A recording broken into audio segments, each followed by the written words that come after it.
बिस्मिल्लाहिर्रहमानिर्रहीम। अस्सलाम वालेकुम माय यूट्यूब फैमिली, कैसे हैं जनाब? इंशाल्लाह सब ठीक होंगे।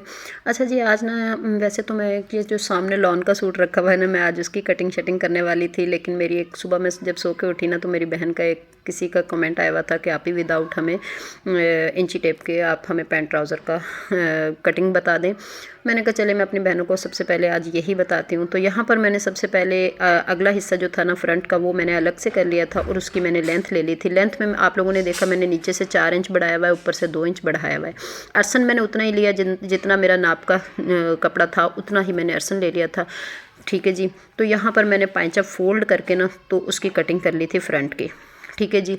और ये जो साइड होती है आप लोगों को पता है, ऊपर से हिप्स से हम उतना ही रखते हैं, लेकिन नीचे से हम उसको जो है ना थोड़ा सा शांति कर देते हैं 1 इंच की पांचे के पास से। तो यहाँ पर जो मैं निशान लगा रही हूँ ना, ये हमारे प्लेट्स डालने हैं हमें, जिस तरह हमारी शर्टों के ऊपर प्लेट्स डलते हैं ना, इसी तरह पैंट ट्राउज़र के प्लेट्स डलते हैं। तो इसलिए एक बालिश के मैंने यहाँ पर निशान लगा के प्लेट्स का हक रख लिया था।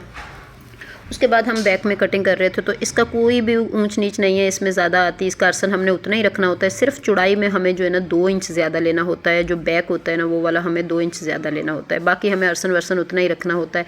क्योंकि अगर हम ज़्यादा थोड़ा सा इसको बिल्कुल ही पैंट की शेप दे देते हैं ना, तो आपको पता है आप लोगों को कि जेंट्स और लेडीज़ में फ़र्क होता है,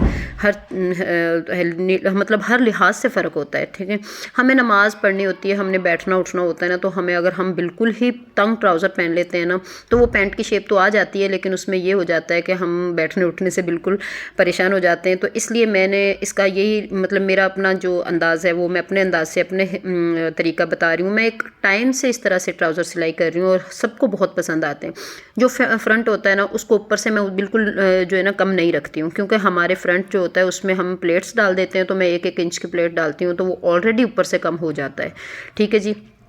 तो यहाँ पर मैंने ये फ़ोल्ड करके जो दिखाया ना, यहाँ पर मैं इसको पॉकेट नहीं लगा रही।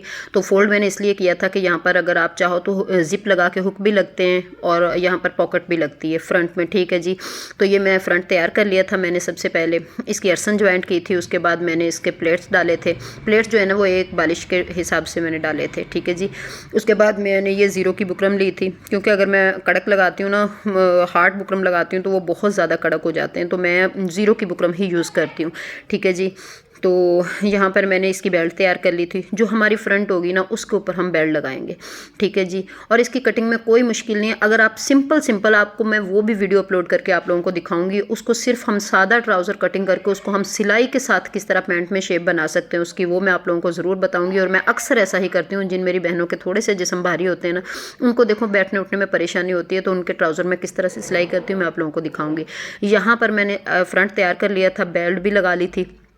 ये जो थोड़ा सा छोड़ दिया था ना मैंने, ये इसलिए मैंने छोड़ दिया था कि बैक का हिस्सा मैंने इसके साथ ज्वाइंट करके ना, तो फोल्डिंग सिलाई में मैंने बैक तैयार करना था। ऊपर जो बेल्ट का हिस्सा था ना, यहाँ पे रबड़ का हिस्सा, तो वहाँ पर गुम सिलाई में आ जाए साइड के जो जोड़ हैं, इसलिए मैंने थोड़ा सा हिस्सा फ्रंट का छोड़ दिया था बेल्ट के दोनों साइड से।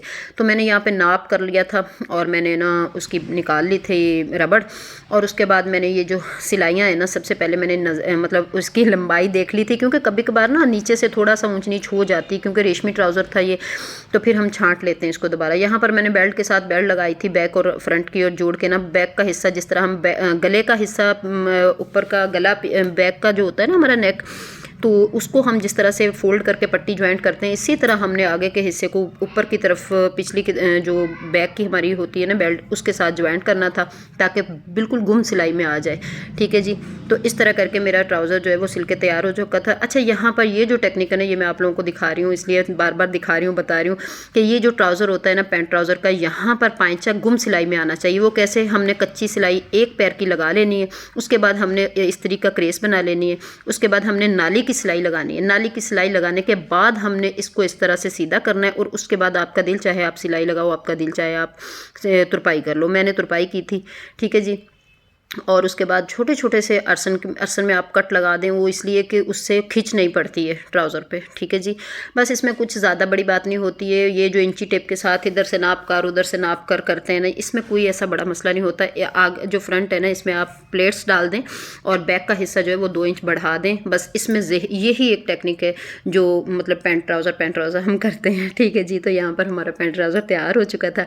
मैंने बहुत ईजी तरीके से बताया था। अगर मैंने थोड़ी वीडियो स्पीड में लगा दी थी, थी क्योंकि वीडियो बहुत लंबी हो गई थी, 21 मिनट की हो गई थी। मैंने फिर इसको स्पीड पे मुझे लगाना पड़ा। ठीक है जी, बाकी मैं इंशाल्लाह सादा ट्राउज़र की भी आप लोगों को दिखाऊंगी किस तरह करते हैं। ओके जी, अल्लाह हाफिज़।